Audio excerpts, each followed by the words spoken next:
Hello, welcome to today's webinar. My name is Gene Worsley. I'll be your host for this session of the Miller's Don't Kick It Old School webinar series. Today's session is going to cover the task of getting the school. In the upcoming weeks, we have a series of webinars lined up for you for topics of school photography. Of course, we hope you'll be able to join us for all those sessions as we meet here on Thursday each week till August 4th. So be sure and check that out and join us when you can. During our session, we'll be joined by two very experienced people in the school photography industry. Today we have Neal Freed and Carter Freed joining us for our session here this morning. And now it's my great honor and pleasure to introduce both Neal Freed and Carter Freed of Freed Spirit. Folks, you have the floor. Good morning. Good morning. Gene, I assume that you can hear us. I'm Neal Freed. And for those of you who were here last week, I want to make sure you understand this isn't Brian Lankin. This is my wife, Carla. And Carla is actually not like Vanna White. Carla is a very, very important part of our company. As I like to say, I only keep my job because I'm married to the boss in all actuality. So Carla's going to have a lot of things to say about the meetings with the principals and the admins and kind of how the whole school thing works when you're in front of the people at the school. Last week we spoke primarily about why you might want to get into the school photography business. What we want to talk about today is a little more of the how. So now you know that this might be something you want to do, whether it's one school or multiple schools, that it's the kind of business where you can do very, very creative photography. You don't have to do the old type of what I'll call traditional, maybe more limited and boring photography. You can do the kind of photography that is fun to do. It's fun for the students to be in front of your camera. The business, once you sign a school, tends to repeat every year. So there are a lot of reasons that you might want to consider being in the school photography business. We're assuming that most of the people out there today are not experienced school photographers, that you don't have years and years of experience in hundreds of schools. So we're going to start at a kind of very elementary level. The question is, how do you get a school? And it kind of breaks down. We're going to talk specifically about three things. One, how to get the appointment. You need to get in front of somebody who's a decision maker at the school. How do you get the appointment? Second thing we want to talk about is, once you're there, what do you say? What do you say so that you've got a terrific likelihood of walking away with the school as a client? And then the third thing that I know we get asked about a lot is commissions. So we'll talk about how do you get the appointment, what do you say once you're there, and we'll talk a little bit about commissions. So to give you a little background for those who weren't here last week, our business, our studio, my wife and I, Carla, started in our basement in the year 2000, and we thought we'd have kind of a boutique-y, high-end wedding and portrait business. And we worked really, really hard, but as I like to say, we also got really, really lucky. But there were some things we did on purpose that I think made a big difference. One of the interesting things about my background is that I learned photography when I was in college at what was and still is probably the finest wedding portrait studio in all of Manhattan, Fred Marcus Studio. And I worked there for a number of years until, as Carla would say, I moved to Washington to marry her. But once I came to Washington, I got involved, and Carla and I had been involved in other businesses, and basically I didn't take a picture for 25 years. And we sold our last business, and we were just sitting around saying, what do we want to do? And I loved photography. I loved my time at the Fred Marcus Studio. Andy Marcus and I are still friends to this day. He still has an absolutely amazing business and studio. It was the finest training I ever could have had. People talk about standing on other people's shoulders, but we are standing on Andy's shoulders for sure. But we were saying to ourselves, what do we want to do? And Carla had been an art major in college, and she didn't grow up playing sports. She grew up going to the art supply store, buying canvases and acrylics. And I had always loved photography. We said, well, why don't we do something we really love, and we'll open a photography business. So we looked around, and guess what we discovered? We were not the only photographers in Washington, D.C. We were not the only wedding photographers in Washington, D.C. So right away we realized we had to have a way to differentiate ourselves, because just Business 101 says that if you're just going to do the same thing everybody else is doing, you're not giving anybody a reason to hire you. So we knew some people in the industry, and we went to a lot of meetings with hotel people and party planners, and we tried to get our name out. And some people were very kind to us early on, and had given our name to some brides, and we started kind of growing the business the way I'm sure many of you grew your business. Very often, I felt like we had to buy the business. I remember meeting with a bride and her mom, and the list of things they wanted for the price they wanted to pay was so ridiculous. I don't think we made a nickel on the job. But it was the first referral we got from a certain hotel, which was a great hotel in our town. And I knew going into that meeting, I was going to do whatever it took, even if I had to pay them. I was going to book that client because I didn't want word getting back to the hotel that they gave out our name and the client went with somebody else. So we knew as we got going that our pictures were great, the quality was great, but there's a lot of great photography, and there was a lot of great photographers. So we had to come up with a different part of the story that would set us apart. And what we came up with was really something that was a strength of Carla's, which was the ability to be organized and to deliver the product to the client. Every photographer, it seems, loves taking pictures, but everybody knows somebody who the photographer photographed the wedding, and 6 months or a year or 2 years later, the couple still, they don't have their pictures. Now, why is it? It's not because photographers don't know that it's important, but if it's a right brain, left brain thing, if being creative with the camera is right brain, what it takes to actually deliver the finished product is left brain, and Carla is one of the few people who's both right and left brain. And we were able to deliver to our clients. And more than that, every photographer knows that if you photograph an event, a beautiful wedding at a hotel, it's really good business to get sample pictures to the hotel, to the party planner, to the florist. Everybody is asked for that all the time. And yet, virtually no photographers are able to deliver those prints, or now the files, to the vendors. Not that they don't want to, but because they're busy and they get distracted and your clients are screaming. And we were there once early on too, until Carla said, no, we can figure this out. We can do it better. So we got to the point where every single vendor in town knew that if they wanted photos of an event, if the client hired us, they were going to get photos. So we discovered that we could brand ourselves on great photography and great service. In the school business, if you're looking at going to the school business, guess what? You're not going to be the only photographer in your market photographing schools. Unless you're talking to a principal of the school coming out of the ground, brand new, they have somebody already doing what you're doing. So you have to decide what's your point of differentiation. And really, there's kind of only two choices that we could come up with. One was charge less or do it better. I don't know that there's another choice besides that. Charging less, while it would get you a lot of business, we don't believe in what we call being engaged in a race to the bottom. It's hard enough to be profitable in this business, and we think that value is elastic, that if you can increase the quality, you can even increase what you charge, and the value will still go up, versus charging less and then having to cut corners and deliver less. We think that that's a downward trending kind of value curve. So we had a story, and we got to it really by accident. The very first school we photographed wanted 800 students photographed on a blue background, head and shoulder pictures only, for the yearbook. And we were doing that, and Brian and I turned to each other and we realized we can't do that picture that much better than somebody else. I mean, only a photographer would notice that we changed the intensity of the hair light from somebody with blonde hair to dark hair. So the hair light was always perfect. I mean, but parents wouldn't notice that. There wasn't enough we could do to make that one picture different.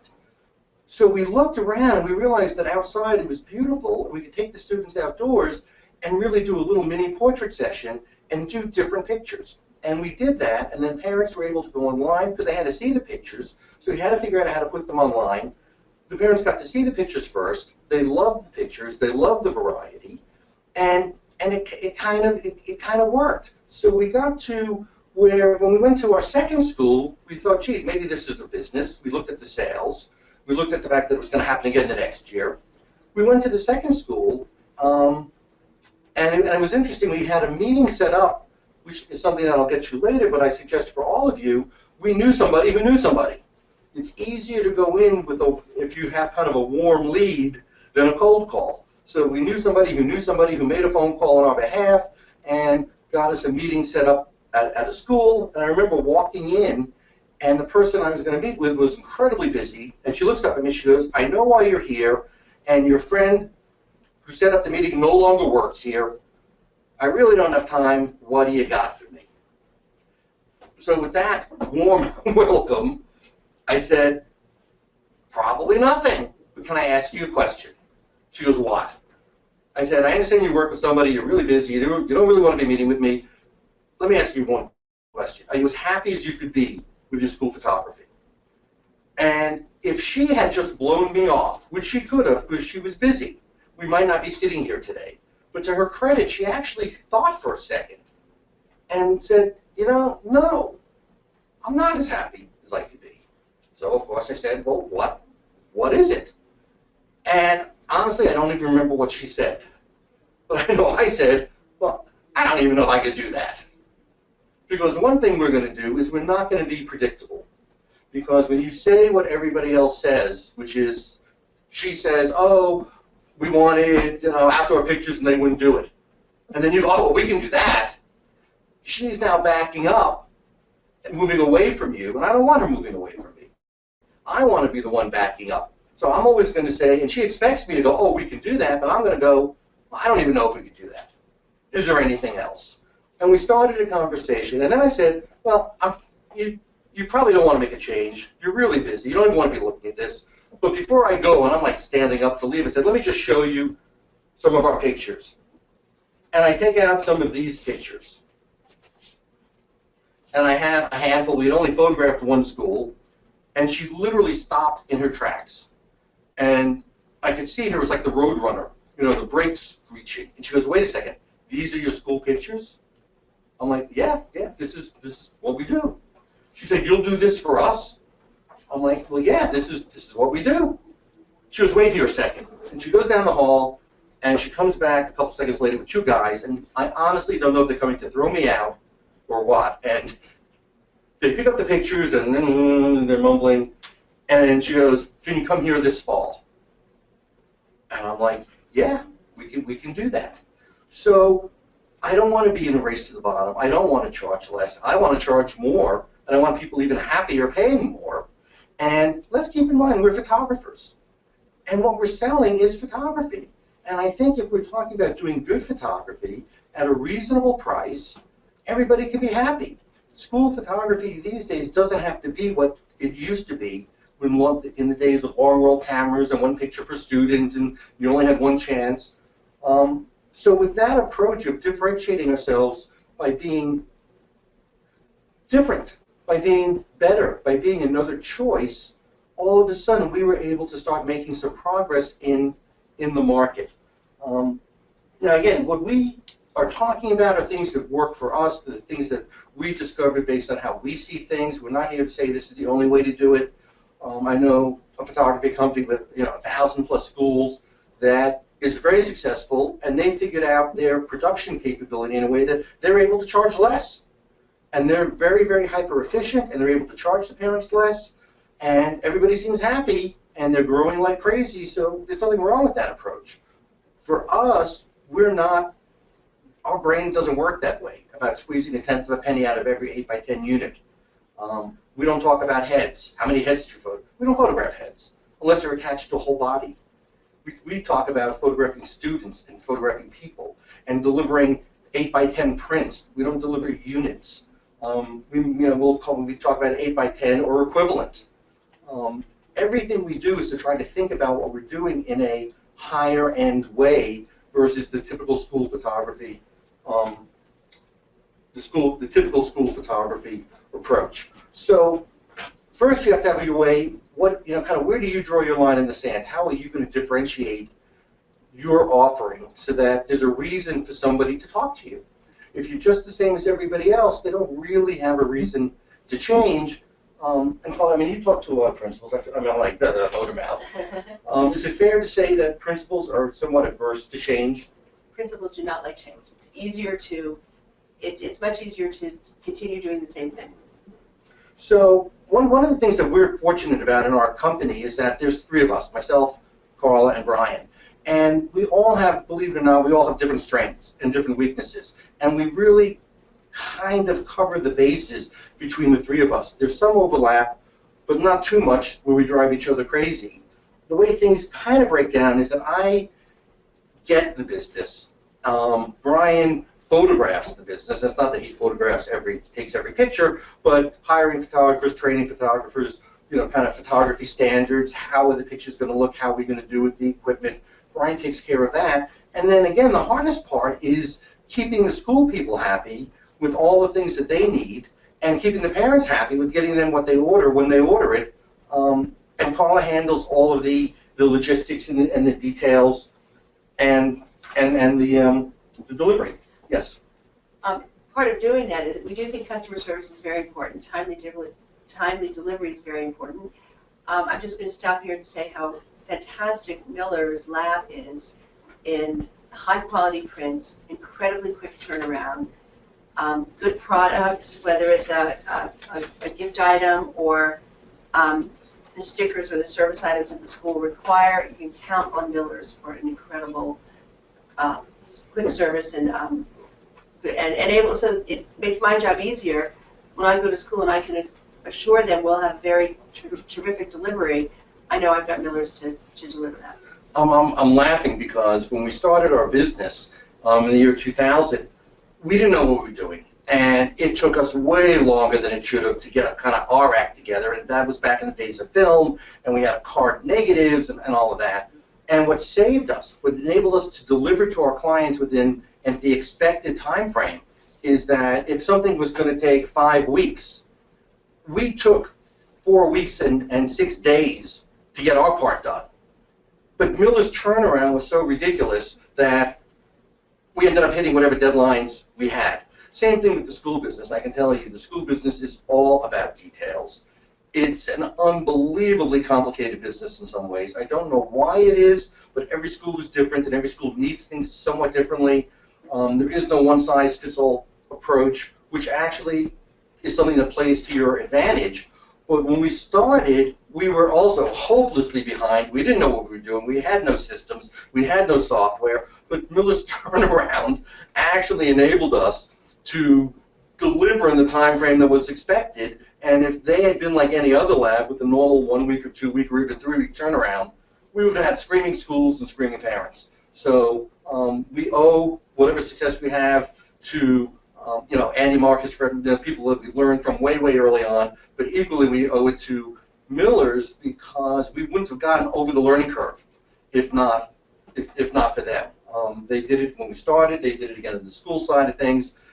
Everybody who's here is here because Miller's probably sent you an email, so I'm going to assume you know about Miller's. We don't have to, although Gene, I'm sure, never tires of hearing it, but we don't have to do too much of a Miller's commercial. Everybody knows how absolutely astounding, one-of-a-kind they are, and how they will make it easier for you to succeed no matter what hiccups you have on your end. So we fell into trying to take a better picture. We're photographers by nature. We want to take a better picture. When we looked at going after other schools, the choice became, do we want to charge less or do we want to do it better? We decided we wanted to do it better. I would tell you that in that part of the market, you're going to be lonely.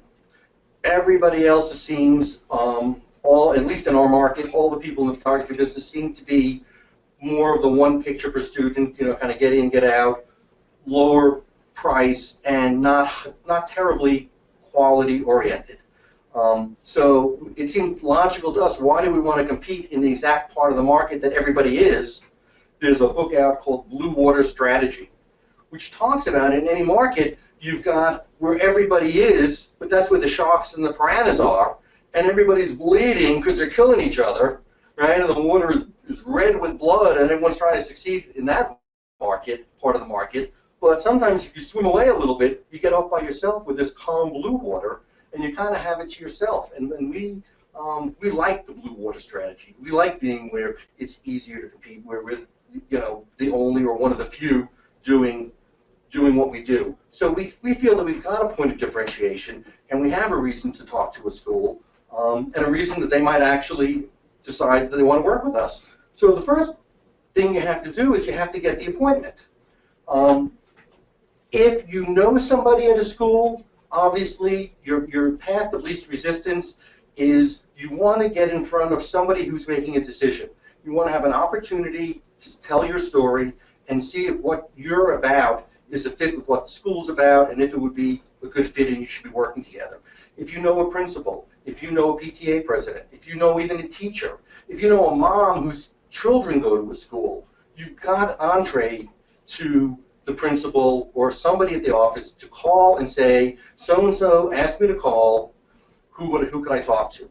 Now, you need to know that when you make that call, and it could be a phone call, you could walk in cold off the street, you're probably not going to be greeted with, oh, thank you for calling. I am so happy you called. This was first thing on my calendar for today to find a new photographer. Now, I don't want to say that never happens, but maybe 1 out of 100, let's just say, times that'll happen. You're probably going to hear something different. And it's going to be very important to know that no matter what they say, you have to be prepared to say something else. If you just go, oh, okay, click, you're probably not going to have a lot of success. Think of it like a game of tennis. You're going to serve by hitting the ball over the net. They're going to hit the ball back at you with some kind of answer, which is probably leading to go away. You need to have something ready to hit the ball back over the net. And if you can do that, and you can have 2 or 3 or 4 things written down in front of you, that no matter what they say, one of those 3 will work to put the ball back in their court, chances are they'll agree to giving you a meeting. So to give you a sense of what that might sound like, Carl and I are going to do a little role playing where I'm going to be me, what a shock, and Carl is going to be what I'm going to call the gatekeeper.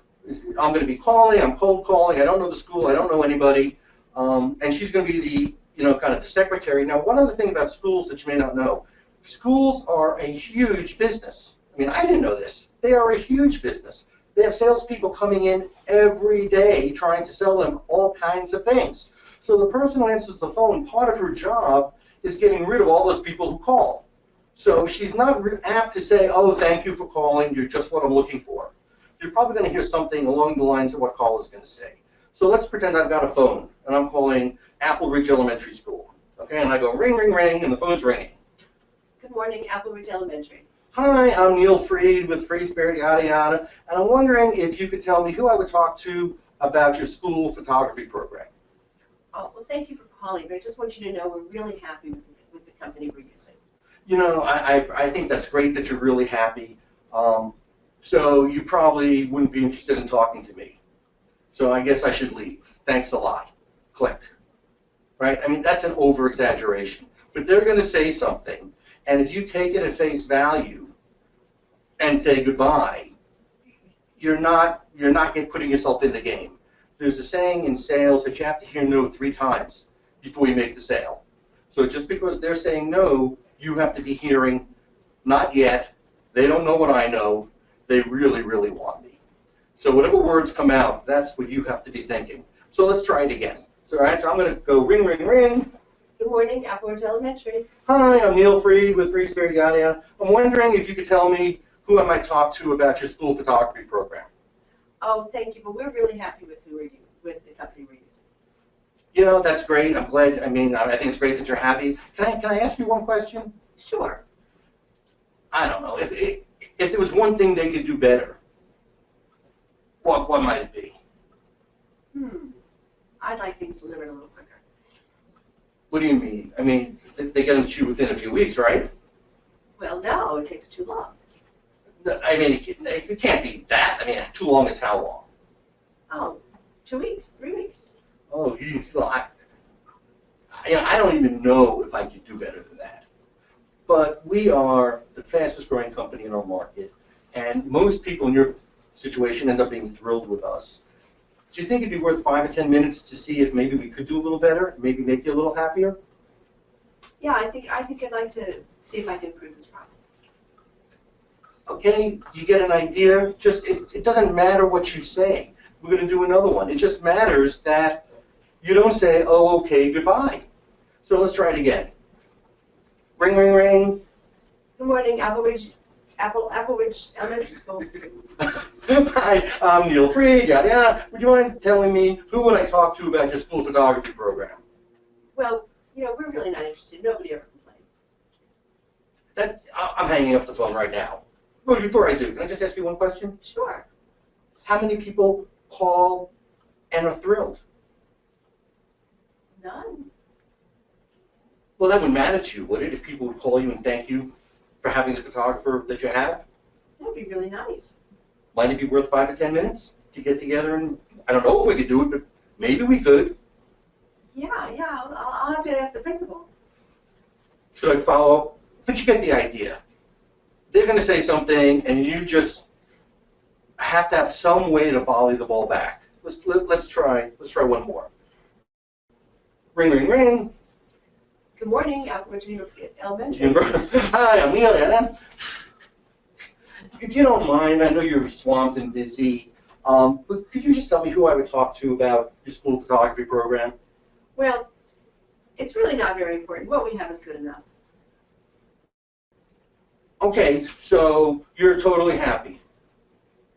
No, I didn't say that. So if I could come in and take pictures like Ansel Adams and be totally free to your parents, you wouldn't want to have a 5 or 10 minute meeting. Wow, Ansel Adams. No, I'm not going to be able to do that, but it might be worth a 5 or 10. I mean, you can have fun with it. If they laugh, they're now halfway on your side. It doesn't have to be grim. It doesn't have to be, memorized. If you just think that, keep in mind that they don't know what you know. If they did, they'd want to work with you. And they're only saying what they're trained to say. If you can surprise them and get them to giggle or crack a little smile or just break form a little bit, now you've got them. And now you're going to get a meeting. And because you're not like everybody else, once you're in the meeting, you have a really good chance of coming away with the school. So if you have somebody you know, if you can be a warm call or a warm walk-in, you know the principal, you know the PTA, you know a teacher, you know a parent of a kid there, better, easier to get through that first phone call, because when you can use somebody's name, now the gatekeeper will tell you what's what and tell you who to talk to, and you'll be able to get the meeting. But if you don't, you have to know going in, it's not personal, it's not about you. They say this 42 times a day to everybody who calls, and you just have to be savvy enough to know not to let it stop you. So now you're going to get a meeting. And one of the many interesting things about schools is that there are 3 separate and distinct stakeholders, any one of which can get in the way of you either getting the school or keeping the school. They are different kinds of people, they're different personalities, they have different needs, and they all have to be kept happy. I will tell you that in our market, I think they do genetic testing for the administrative secretary, because they are all they look different, but they are so much the same. And by the way, caller relates to them magnificently. If they had a deal with me, we wouldn't have one school. So they're a certain kind of person. They have a certain kind of organizational gene. They have a certain kind of now. And it would be helpful if there's somebody on your team who speaks their language, because if you're a photographer, you may or may not be the person who speaks their language best. But there's 3 different stakeholders that are involved, and you need to know and find out what all of their concerns are, what all of their needs are, what will it take for you to make them happy. So let's pretend that we've made a phone call and we found out who the person was, we got past the gatekeeper, and now we're in a meeting at a school. So Paul, this is an area where you actually do most of these meetings. I do the meeting. So the overall premise of this is, first of all, we're really going to listen to their needs, because we do have these different people, and I'm going to explain in a minute. Answer their questions. They want to have those questions answered, and when you answer their questions, you really know that you can deliver. So that's how I'm coming to this meeting. Your principal is, she doesn't really want to change. She's got a lot of things on her plate. If she can keep the program the same, it's not a problem. That's her goal. She kind of probably not too many people complain. So if that's her barometer, she's happy. Change is always risky. The changed person could be worse. She doesn't know. And her student doesn't go there. Her child doesn't go there. So it's not a personal decision. It's keep the school running with the least with the least friction possible. Do you remember? Oh, I can't remember her name. There was an admin secretary down by Van Ness Circle. I went by and I showed this person some pictures, and she was going to show them to the principal. And then I came back to the meeting with the principal, and she says to me, "I have bad news. I meant to call you. The principal got called out. You can't meet with the principal today." And I'm thinking, oh no, I drove all the way down here. I'm walking out with nothing. And she said, "But get out your calendar. Let's put something on the calendar." I'm like, "But I thought I had to meet with the principal." She goes, "Honey, my 3 grandchildren go here. I saw your pictures. I want these pictures for myself. You're going to be the photographer." And literally, that's how it happened, without even meeting with the principal. So often, the principal doesn't have his own children at school. If you're talking about quality and the quality of the picture and the expressions, that's not a conversation that the principal necessarily is going to respond to. Exactly. The next type of person you might be talking to is the administrator. They're detail-oriented. They have a different set of concerns. They're the ones who answer the phones, so they don't want parents calling about the photos. That's very important. If we're solving their problems, they're not getting their phone calls. They need all the service. They need the service items yesterday. Right. They want the stickers. They want the Facebook. They want the CD with the students' pictures, and they want it yesterday. So we want to take very good care of them. They want a smooth photo day. They want us to come in and go out and not disrupt their whole schedule and have staff and problems. They just want it smooth. Right. They don't want teachers complaining to them. So again, they don't necessarily have children in the school. They care about the logistics, and they're very detail-oriented. So it is. I like dealing with them because those details, when you pull them all together, really make the day work smoothly. So the more detail-oriented they are, the better photo day will be. We need to talk in their language. So that's who I'm meeting with. I'm going to be very specific and detail-oriented and respond to their needs and their questions. And then the third group, which often are not involved at this stage, are the parents. Some schools, though, have parent PTAs or parent associations that are very, very involved, and there actually are some schools where the parent association runs photo day. If you can find a school like that, and you're differentiating yourself on quality, and you really take beautiful pictures, now you're in your wheelhouse, because the parents are making the decision. It's their children who go to the school. They want great pictures. I mean, that becomes about as easy as it could be. So first choice is, and we've had schools where the parent association is a decision maker, and we're able to show them what we do and talk about what we do, and choices and quality and service, and that's usually a pretty easy meeting. Next to that would be where the principal makes the decision, but there's a very active parent association. I will tell you that, I didn't know that this could happen, but we had a couple meetings last fall in November. The parents we had done some schools nearby, and the parents had seen the pictures, and the parents called us, and they set up a meeting with us and the principal. And photo day hadn't happened yet. It was 2 weeks away.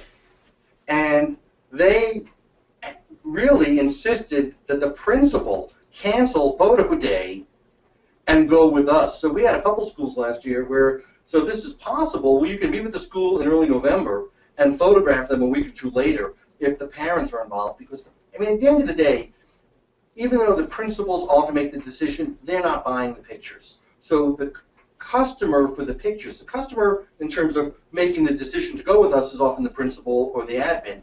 But the customer in terms of who's buying the pictures, where's the money coming from, that's always the parents. So if you can get in front of the parents and you've got a quality point of differentiation, now you're well on your way.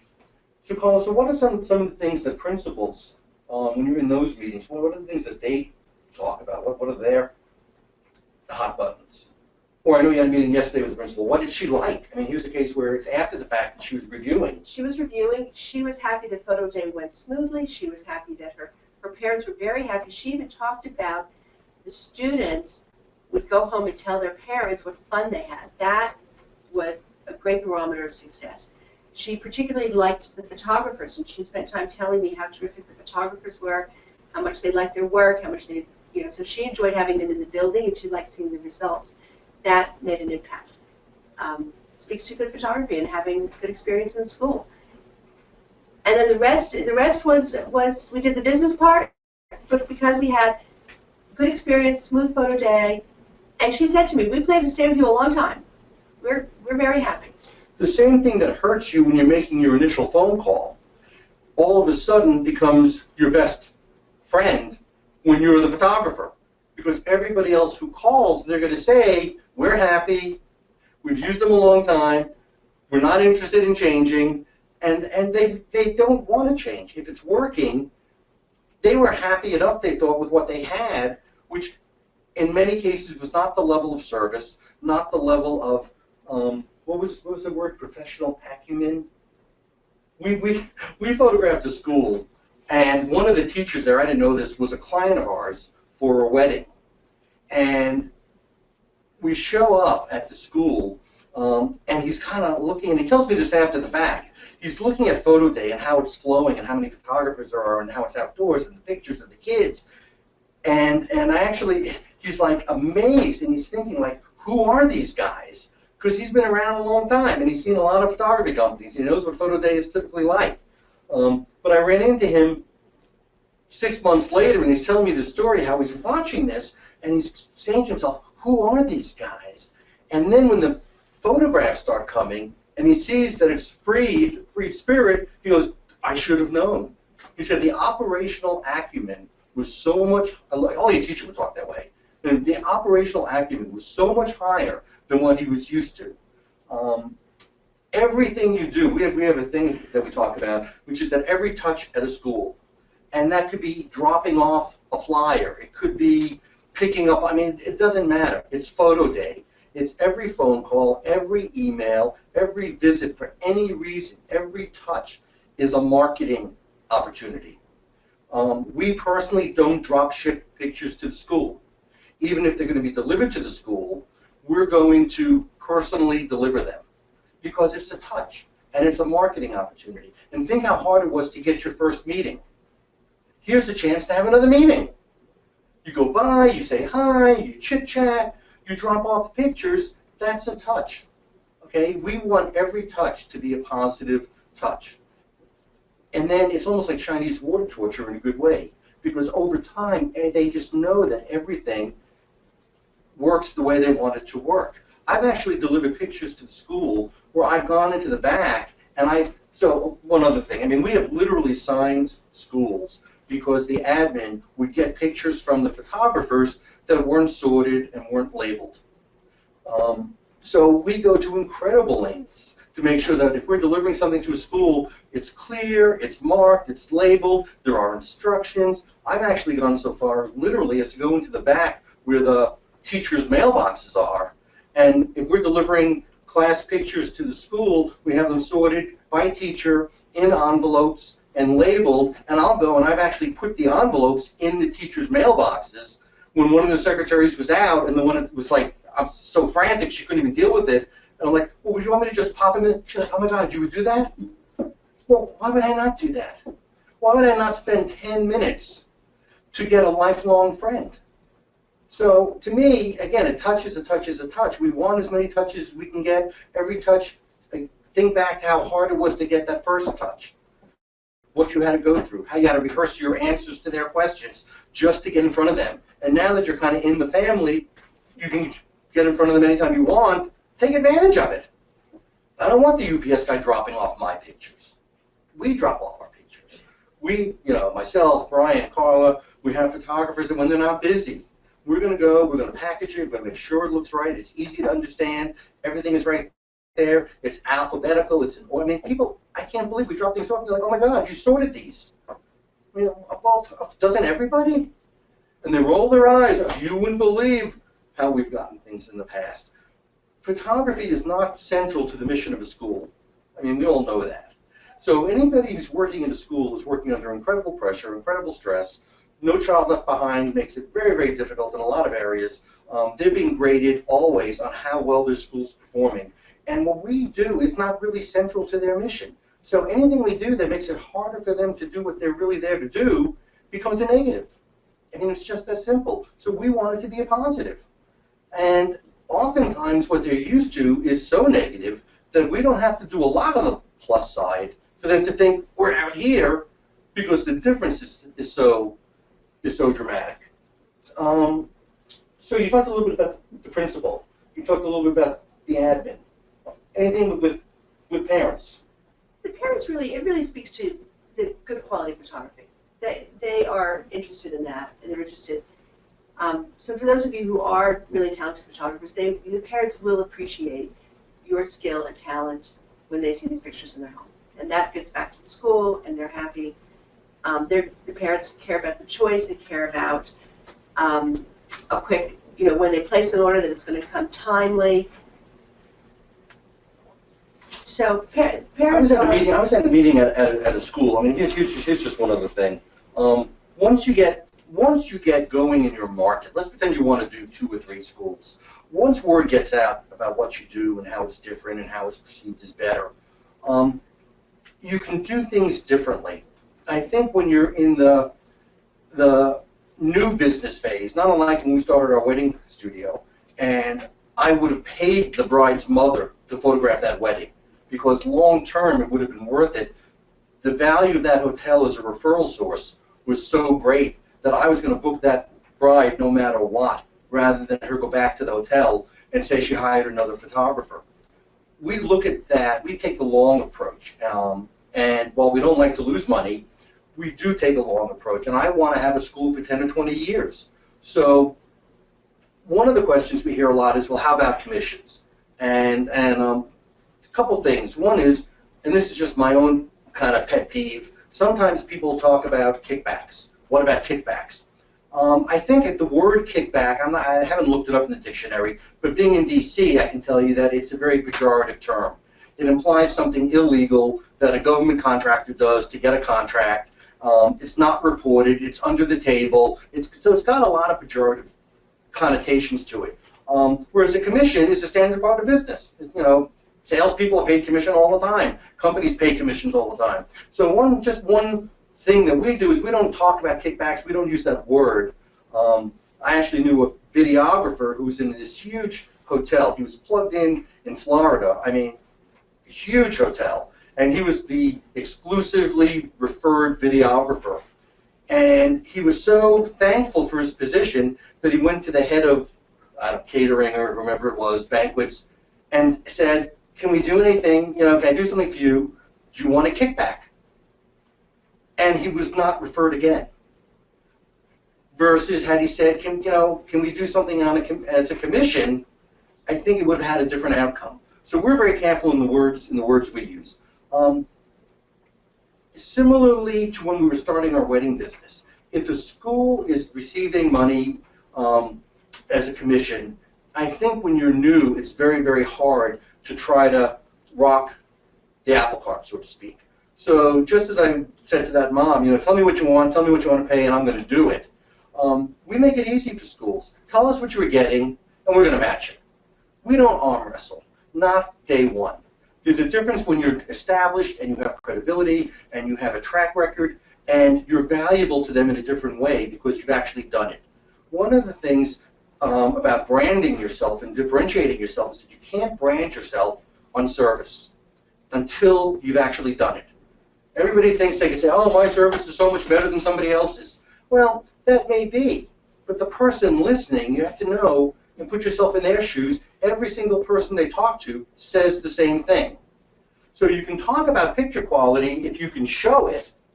You can do that at a sales meeting, but you really can't demonstrate better service. So if you're going to try to brand yourself on service, I think you're going to have a hard uphill struggle until you've done it. Now, once you've been in the school for even 1 year, and you can back up everything you said to the principal and everything you said to the admin, and you've gotten them everything they wanted on time or earlier, and if there was a mess up, you took the phone call and you responded and you got it to them right away. They know people aren't perfect. It's not about perfection, but it is about caring about them and them knowing that you care about them and that you're doing everything you can to get them what they need because it's important to you. So once you're there, now you can talk about service to them. And then you can maybe change the conversation about commissions if you're adding more value into the total equation. But when you're coming in cold off the street, you can demonstrate better pictures, and they can maybe connect the dots that you'll do that for them, but you can't demonstrate service. So I think it's really, really hard to go down that road. And when the conversation turns to, are you getting a commission, you have nothing else to offer them. If you want their business, we didn't know how to do it other than to say, if you like our pictures, if you like what we're about, if you think your parents would appreciate what we're doing, then let's make it easy. And if the last stumbling block is commission, then we'll match the commission. And again, when you're starting out, I don't know, we weren't savvy enough or sharp enough to figure out how to get around that. I can tell you over time, there can be ways that you can add more value and not have to pay as much commission perhaps. But when you're in that first meeting, I think you have to look at it as an investment in your business, an investment in the school business. But knowing you're going to have that school for 10 or 20 years, it's a small investment to make. I think that's kind of all I've got. Paul, is there anything else to do? Because I know from some of the seminars we've done that there were often a lot of questions, so I wanted to leave a little bit of time for some questions. Paul, is there anything that is pressing for you that we've kind of forgotten? No, I think that's really what we wanted to talk about today. I just may reiterate what I think when you go to a school, it's very important to listen, to answer their questions, know you can deliver. That's where I come from when I go to that meeting. And then having the ability to actually deliver. And then we're going to thank Millers again because they really back us up on that. I would say we don't need them now the way we did before because we've gotten way better ourselves. But when we started, we wouldn't be here today if not for them. So, Gene, there are other things we can talk about. Do you have any questions? Are there any questions that people have? Oh, absolutely. I have some great questions here I want to share with you guys. First of all, I just want to say thank you for the shout out about Millers, but I want to tell you it's our people that make a difference. They're just special people that dig in and do the job, and they know what's expected. So thank you for sharing that with everybody. A couple questions come in. One of the questions here is dealing with child care centers. We have a photographer who's trying to get into a child care center, and there's parents with professional skills in quotation marks that take their pictures. She's emailed samples to work to see of her work. How would you approach that in getting that child care center? Gene, I'm not sure I understood. Who's emailing who? The photographer emailed the school samples of her work. Okay, so first of all, I think we may be dealing with the wrong end of the problem. I never email, I never drop off. You really want to get in front of somebody. If somebody won't give me 5 minutes, then dropping off email, we find it just doesn't work. It becomes about the person, the relationship, the trust, the understanding that they know that you're really listening. Yeah, I don't think there's any way to get around it. If all you're going to do is drop off an email, I think you're dealing with the wrong end of the problem. I think we should back up a step and figure out, how do you get in front of the person that you're trying to get in front of. The funny thing about our sales meetings is that they really are 5 minutes, because when people look at the pictures, they either get it or they don't. If they really don't see a difference, and some people don't. I don't have good hearing. I saw my college stereo, which wasn't expensive then, and I'm old. But I've got a friend who's got like a $40,000 stereo. That's important to him. He hears the difference. I don't. Some people look at a picture's a picture. Other people, it really matters. The expression, the posing, the positioning, the print quality, the lightness, darkness, color. So if you're meeting with somebody who doesn't get it and their eyes don't light up, I'm leaving. And I'm waiting for them to retire or move schools. And it sounds funny, but it happens. We had a school call us. This lady calls, and she's from a school, and she says, are you available on Sunday, May 17th? Whatever. And I look at my calendar, and I'm like, yeah, I am available, but why are you asking me that? She said, well, you came here a year ago and you had a brief meeting and you dropped off the brochure, and the person you were talking to didn't care about it, but I saw the pictures and I took the brochure out of the trash and I waited for her to retire. So now you're my first call, and we have our confirmation on Sunday, May 17th, but in order to photograph the school, you need to be able to do the confirmation.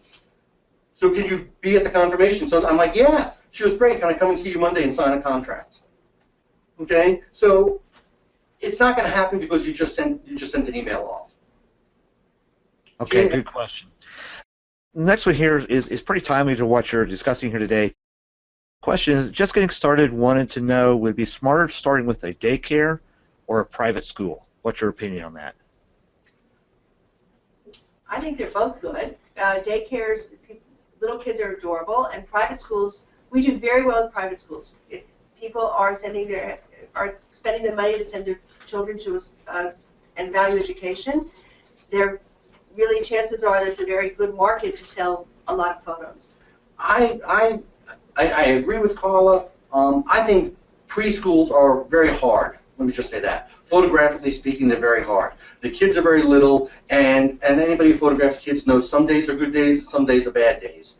They also, because of zoning requirements and how many kids per room and how many kids per bathroom and whatever, they tend to be small. If you can handle the school, and we can actually track our sales per student and the graph based on how, I hate to say it, but how high the tuition at the school is. So if you can do an independent school and say it's K through 3 or K through 6 or K through 12 even, if you have the wherewithal to photograph it, it's probably, it's easier to get consistently great pictures with older students versus the little ones. So given a choice, if I could do it, if I could deliver, I would go for the private or the independent school.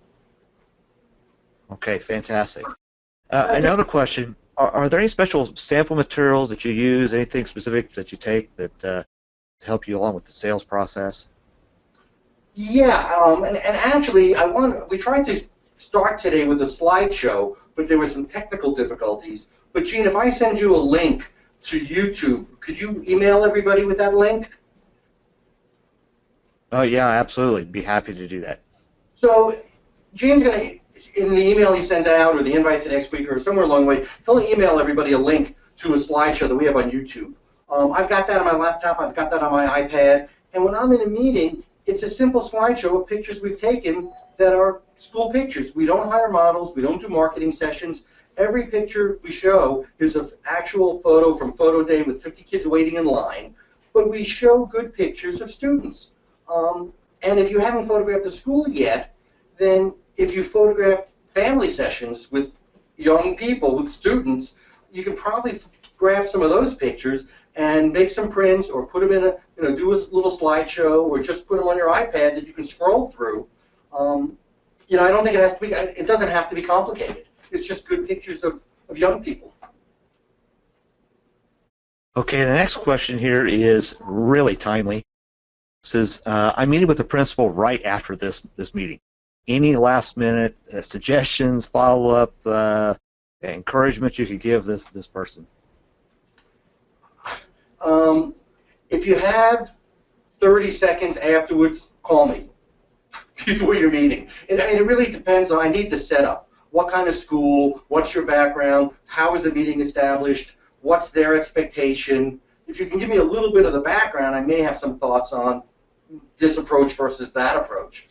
But as a blind, it's hard.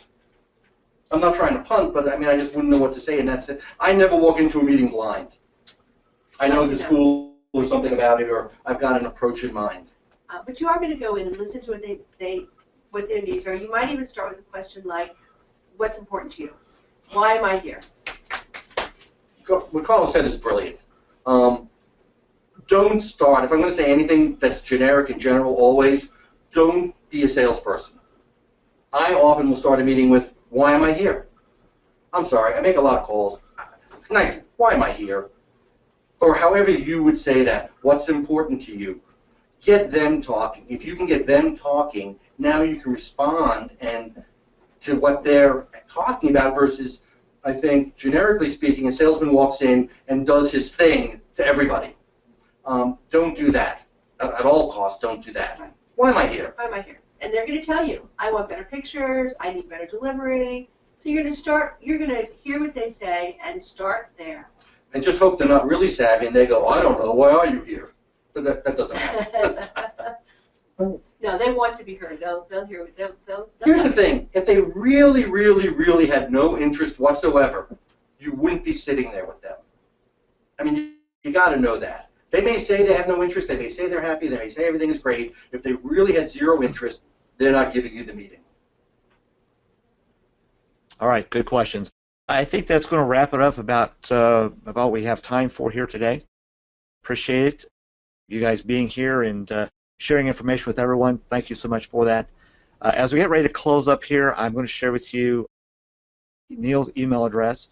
It's neal@freedspirit.com, and I've also included Carla's on there as well, carla@freedspirit.com. So that if you have questions for her, specifically what she's talked about, some great information from both of these folks. Lots of experience, lots of good information to share here. So thank you guys for doing it. Appreciate that greatly. I would also like to say just thank you for being here today. Keep in mind that we'll be meeting here each Thursday at noon Eastern Time from now through August 4th to discuss schools and topics and you know, how to get that school and workflow and just everything about schools and how it can be successful here for you. If you register sessions, we'll look forward to seeing you online, but if not, there is a blog on the Miller's website. Go to our blog area, and of course you can sign up for further schools here for our sessions coming up here. So thank you so much for being here. I would like to just say, have a great day, everyone. Thank you for choosing Miller's. Neal, Carla, thank you guys for the great presentation. Appreciate that so much. But as always, we'll look forward to seeing you again next week. Take care, everyone. Have a good day.